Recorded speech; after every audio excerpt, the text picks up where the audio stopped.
একটু নির্জন দেখে বসুন, কানে ইয়ারফোন লাগাতে ভুলবেন না, কারণ এই কথাগুলো চার দেওয়ালের বাইরে যাওয়া একদমই ঠিক নয়। আমার জীবনের এমন একটা অধ্যায়ের কথা আজ আমি আপনাদের বলতে এসেছি, যা আমার ভেতরে ঝড় তুলে দিয়েছে, আমাকে অস্থির করে রেখেছি দিনের পর দিন।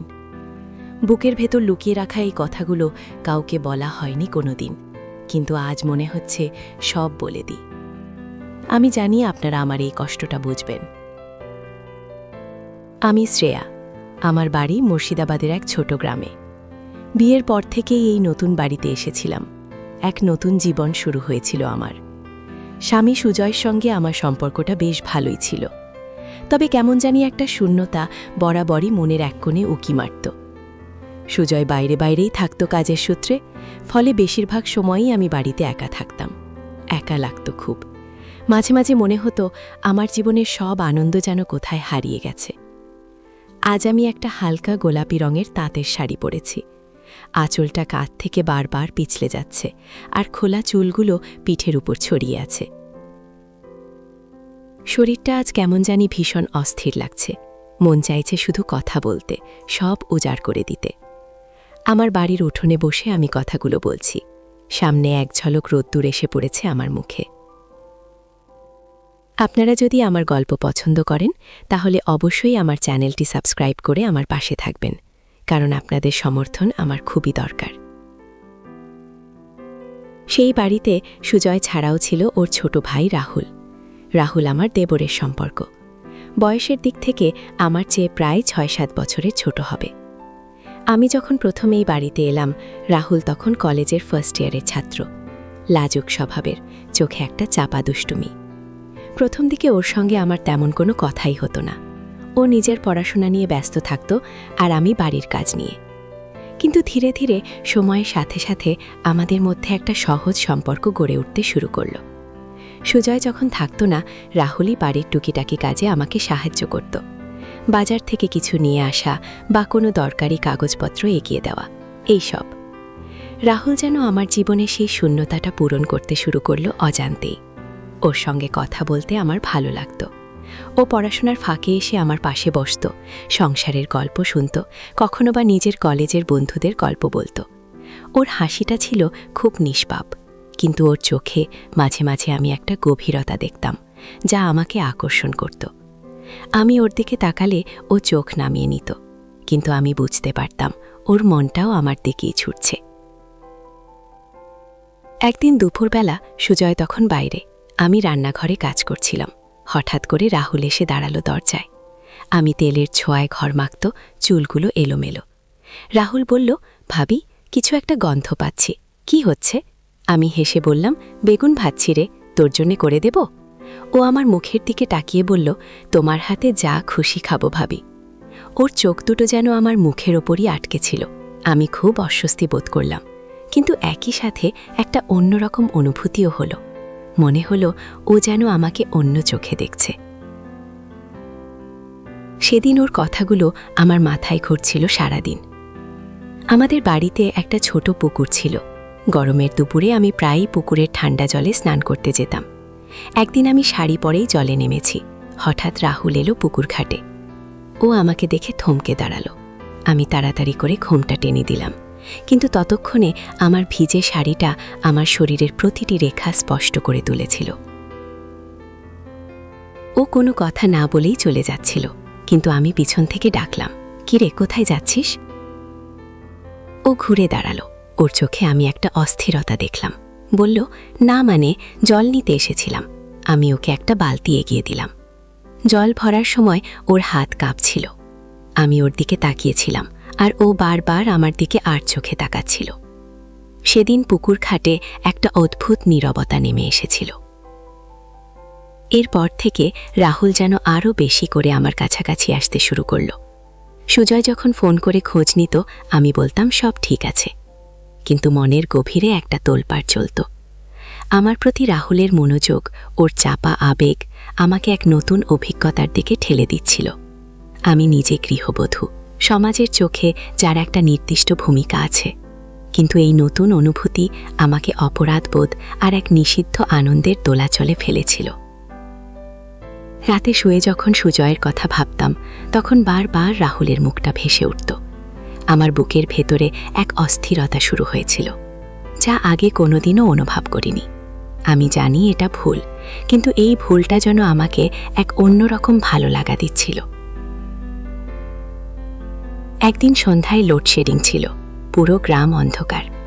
আমি রান্নাঘরে হ্যারিকেন জ্বালিয়ে বসেছিলাম, আর রাহুল পাশের ঘরে পড়ছিল। হঠাৎ ও এসে আমার পাশে বসল। হ্যারিকেনের আবছা আলোয় ওর মুখটা কেমন মায়াবী দেখাচ্ছিল। ও আমার দিকে তাকিয়ে বলল, ভাবি, আমার খুব ভয় করছে। আমি হেসে বললাম, কিসের ভয় রে বোকা, আমি তো আছি। ও আমার হাতটা আলতো করে ধরল।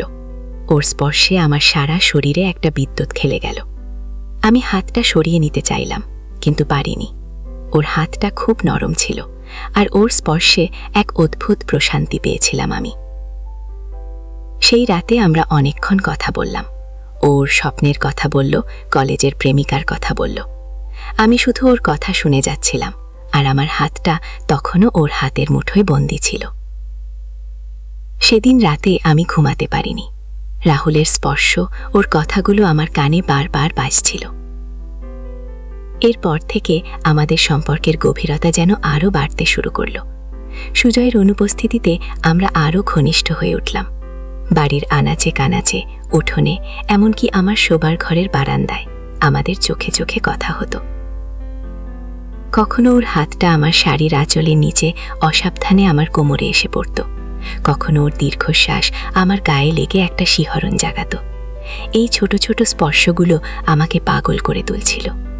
আমি জানতাম এটা ভুল, কিন্তু এই ভুল থেকে বের হয়ে আসার মতো শক্তি আমার ছিল না। আমি ওর প্রতি দুর্বল হয়ে পড়েছিলাম। রাহুলও ধীরে ধীরে আরও সাহসী হয়ে উঠল।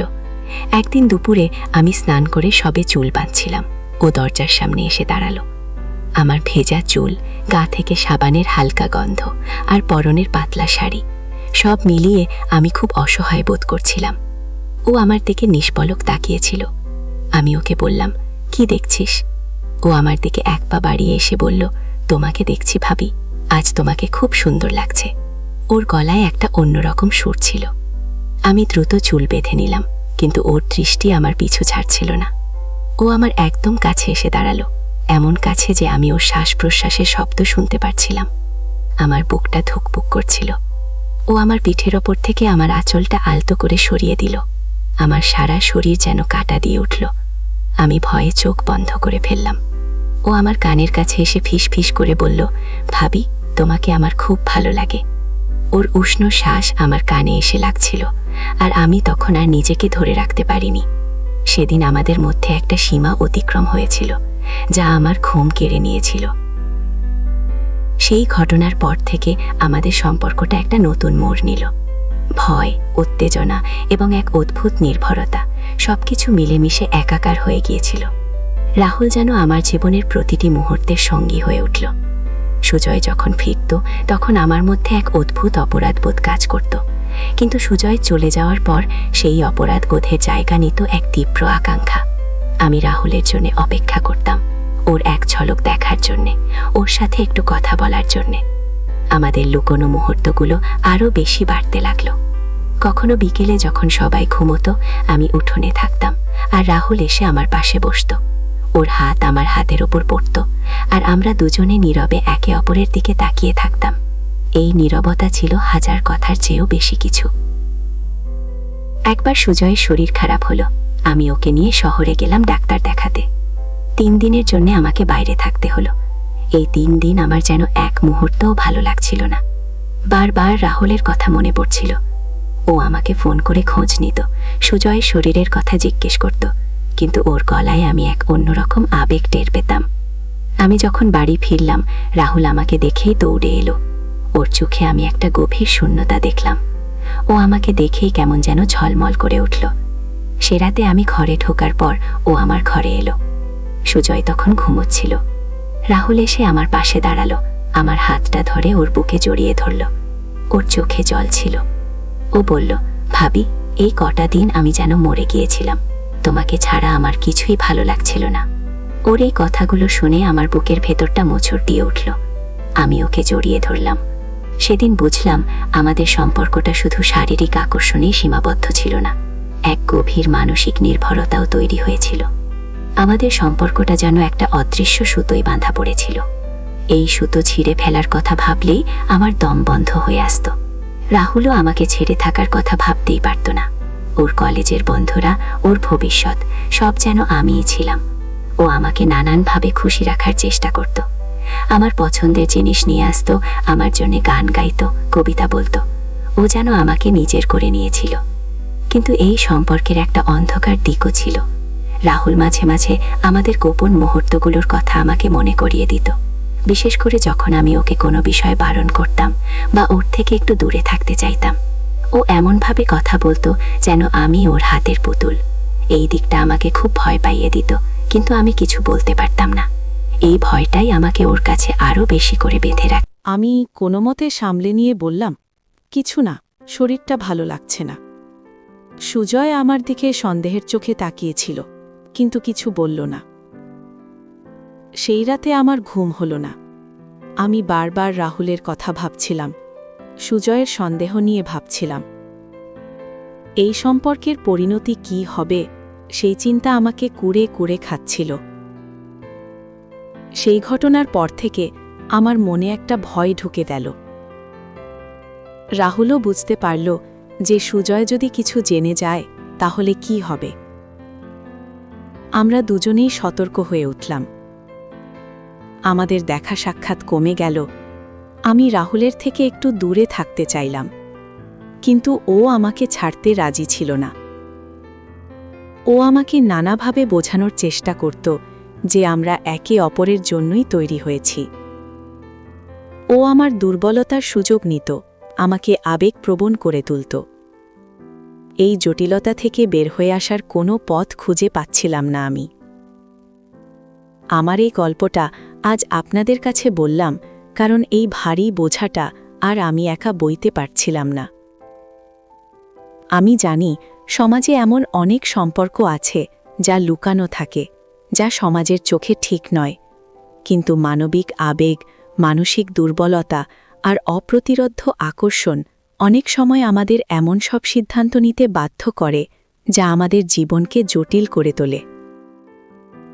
এই সম্পর্কের একটা পরিণতি আমাকে খুঁজে বের করতেই হবে।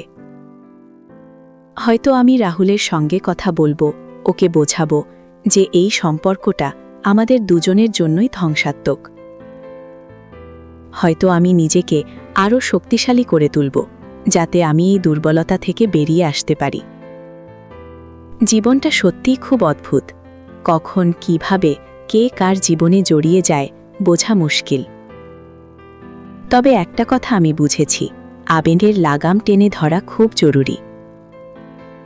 কোনো সম্পর্কের মধ্যে যদি ভয়, নিয়ন্ত্রণ বা অপরাধবোধ মিশে যায়, তাহলে সেই সম্পর্কটা আমাদের অজান্তেই তিলে তিলে শেষ করে দেয়।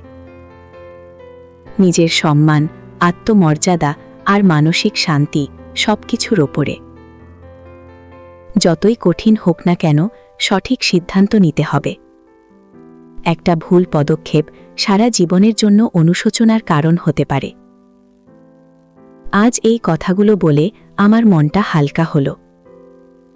আশা করি আপনারা আমার পরিস্থিতিটা বুঝতে পারছেন এবং হয়তো আমার গল্পটা আপনাদের জীবন সম্পর্কে নতুন কিছু ভাবনা এনে দেবে। সাবধানে থাকবেন আর সব সময় নিজের ভেতরকার শক্তিকে বিশ্বাস করবেন।